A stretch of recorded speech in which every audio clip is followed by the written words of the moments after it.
New achievement is unlocked.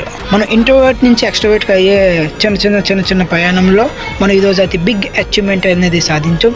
అదేంటంటే చెప్తాను వినండి. నేనైతే 2 days వెళ్దాం అనుకున్నాను. ఈరోజు అయితే ఇంటికి వచ్చాను. వచ్చే దారిలోని బస్సు అయితే ఎక్కడం జరిగింది నర్సీపట్నం దగ్గర. అక్కడ అయితే ఖాళీ సీట్ ఉందని నేను కూర్చుని పోయాను. ఒక ఆవిడ వచ్చి గొడవ అవుతుంది పక్కన. అది తవ్వాలు వేసాను, ఖర్చు వేసానని వాళ్ళతో గొడవ అవుతుంది.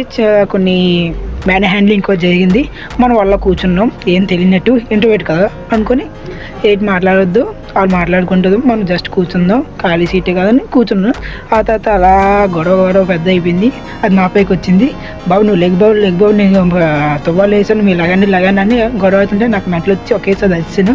ఏంటంటే ఇక్కడ ఖాళీ సీట్ ఉందని గట్టి మీకు ఇలా మాట్లాడుతున్నాను, అక్కడైతే గట్టిగా ఇస్తాను. దెబ్బ గొంతే పోయింది ఏకంగా. అంటే ఇది అచీవ్మెంట్ ఎలా అవుద్ది గొడవ అవడం అంటే చెప్పొచ్చు. నా ఉద్దేశం ఏంటంటే ఇంట్రోవర్ట్ అనేవాడు కనీసం తప్పించుకోవడానికి ఆలోచిస్తుంది.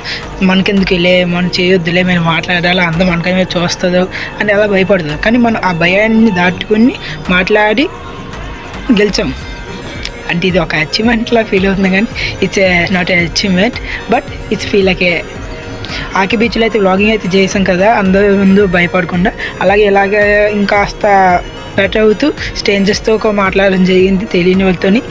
ఎక్స్ట్రోవర్ట్గా మెల్లమెల్లగా అయితే ఎదుగుతున్నాను, అదే గ్రోత్ అవుతున్నాను.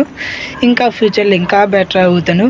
అప్పుడు నేను ఫుల్ బెటర్ అయ్యాక మీకు అయితే టిప్స్ అండ్ ట్రిక్స్ అని చెప్తాను, అవి ఫాలో అయిపోయింది. నేనైతే ఏదైతే యూట్యూబ్లోని గూగుల్లోని తెలుసుకొని చేసి చెప్తున్నానో మీకు కూడా చెప్తాను.